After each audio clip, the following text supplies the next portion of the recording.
Communique de la coordination des organisations africaines lutte contre l'esclavage moderne Mali arrestation des abolitionnistes de l'esclavage et défenseurs des droits de l'homme Notre coordination.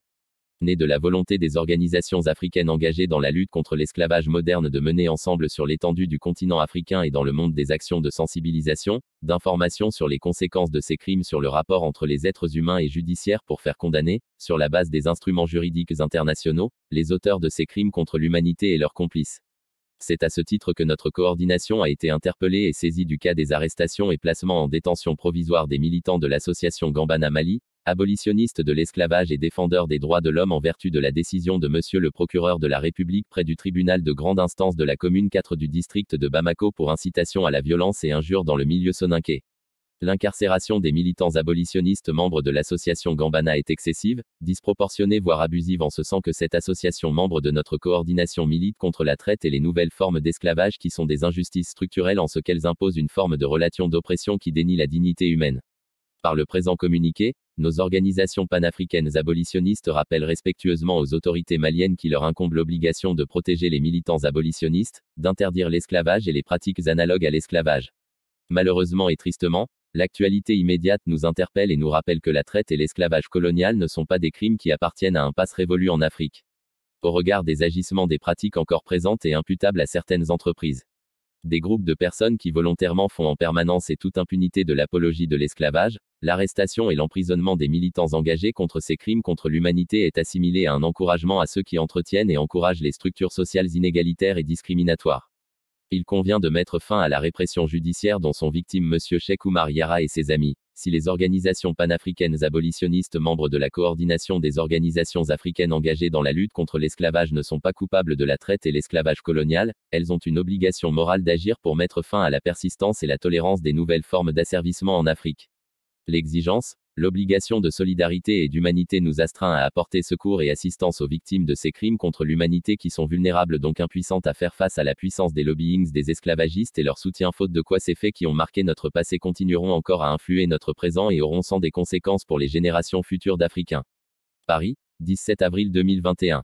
تنسيقات للتنسيق بين المنظمات الأفريقية التي تكافح العبودية الحديثة في مالي اعتقال المدافعين عن إلغاء الرق والمدافعين عن حقوق الإنسان تنسيقنا الناشئ عن إرادة المنظمات الأفريقية المنخرطة في الكفاح ضد العبودية الحديثة للقيادة على امتداد القارة الأفريقية وفي عالم الإجراءات التوعوية معلومات عن عواقب هذه الجرائم على العلاقة بين البشر والقضاء لإدانة مرتكبي هذه الجرائم ضد الإنسانية والمتواطئين معهم على أساس المواثيق القانونية الدولية.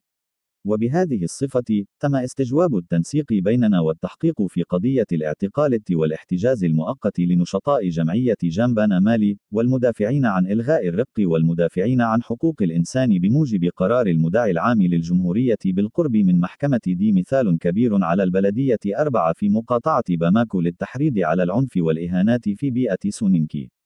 إن حبس نشطاء إلغاء عقوبة الإعدام من أعضاء جمعية جامبانا مفرط أو غير متناسب أو حتى تعسف بمعنى أن هذه الجمعية، وهي عضو في تنسيقنا، تكافح الاتجار بالأشخاص وأشكال الرق الجديدة التي تعتبر مظالم هيكلية من حيث أنها تفرض شكلا من العلاقات القمعية التي تنكر كرامة الإنسان. من خلال هذا البيان الصحفي، تذكر منظمة عموم إفريقيا المؤيدة لإلغاء عقوبة الإعدام السلطات المالية باحترام بالتزامها بحماية النشطاء الذين ألغوا عقوبة الإعدام، وحظر العبودية والممارسات المشابهة للعبودية. للأسف، فإن الأخبار الفورية تدعونا وتذكرنا بأن تجارة الرقيق والعبودية الاستعمارية ليست جرائم تنتمي إلى ماضٍ مضى في أفريقيا. وبالنظر إلى أفعال الممارسات التي لا تزال قائمة وتعزى إلى بعض الشركات ومجموعات من الأشخاص الذين اعتذروا طوعا ودون عقاب بشكل دائم ودون عقاب عن العبودية واعتقال وسجن النشطاء المرتكبين ضد هذه الجرائم ضده. الإنسانية تعادل تشجيع أولئك الذين يحافظون على الهياكل الاجتماعية غير المتكافئة والتمييزية ويشجعونها. من الضروري وضع حد للقمع القضائي الذي وقع ضحيته السيد الشيخ عمر يارا وأصدقاؤه. إذا كانت المنظمات الإفريقية التي ألغت العبودية، فإن أعضاء تنسيق المنظمات الأفريقية المنخرطة في مكافحة العبودية ليسوا مذنبين بالاتجار بالبشر. والعبودية الاستعمارية، فإن عليهم التزاما أخلاقيا بالعمل على إنهاء استمرار وتسامح الأشكال الجديدة من الاستعباد في إفريقيا. إن المطلب والالتزام بالتضامن والإنسانية يلزمنا بتقديم الإغاثة والمساعدة لضحايا هذه الجرائم ضد الإنسانية المستضعفين وبالتالي العاجزين عن مواجهة قوة الضغط من قبل تجار الرقيق ومؤيديهم. سيستمر الماضي في التأثير على حاضرنا ولن يكون له عواقب على الأجيال القادمة من الأفارقة.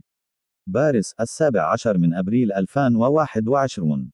تنسيقات للتنسيق بين المنظمات الأفريقية التي تكافح العبودية الحديثة في مالي اعتقال المدافعين عن إلغاء الرق والمدافعين عن حقوق الإنسان. تنسيقنا، الناشئ عن إرادة المنظمات الأفريقية المنخرطة في الكفاح ضد العبودية الحديثة للقيادة على امتداد القارة الأفريقية وفي عالم الإجراءات التوعوية، معلومات عن عواقب هذه الجرائم على العلاقة بين البشر والقضاء لإدانة مرتكبي هذه الجرائم ضد الإنسانية والمتواطئين معهم، على أساس المواثيق القانونية الدولية.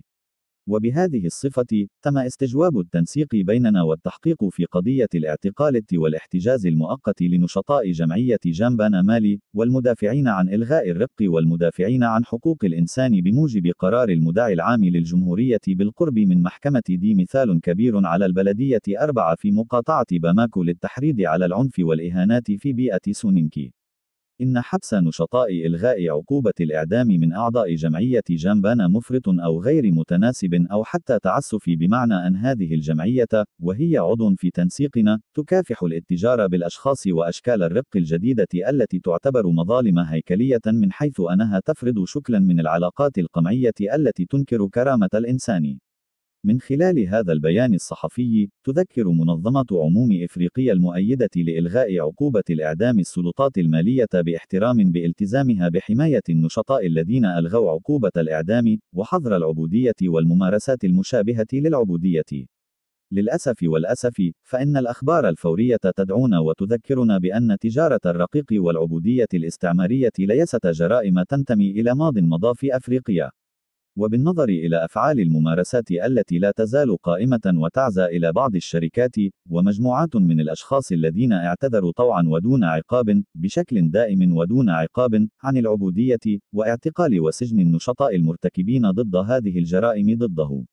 الإنسانية تعادل تشجيع أولئك الذين يحافظون على الهياكل الاجتماعية غير المتكافئة والتمييزية ويشجعونها. من الضروري وضع حد للقمع القضائي الذي وقع ضحيته السيد الشيخ عمر يارا وأصدقاؤه. إذا كانت المنظمات الإفريقية التي ألغت العبودية، فإن أعضاء تنسيق المنظمات الأفريقية المنخرطة في مكافحة العبودية ليسوا مذنبين بالاتجار بالبشر والعبودية الاستعمارية، فإن عليهم التزاما أخلاقيا بالعمل على إنهاء استمرار وتسامح الأشكال الجديدة من الاستعباد في إفريقيا. إن المطلب والالتزام بالتضامن والإنسانية يلزمنا بتقديم الإغاثة والمساعدة لضحايا هذه الجرائم ضد الإنسانية المستضعفين وبالتالي العاجزين عن مواجهة قوة الضغط من قبل تجار الرقيق ومؤيديهم. سيستمر الماضي في التأثير على حاضرنا ولن يكون له عواقب على الأجيال القادمة من الأفارقة. باريس، 17 أبريل 2021.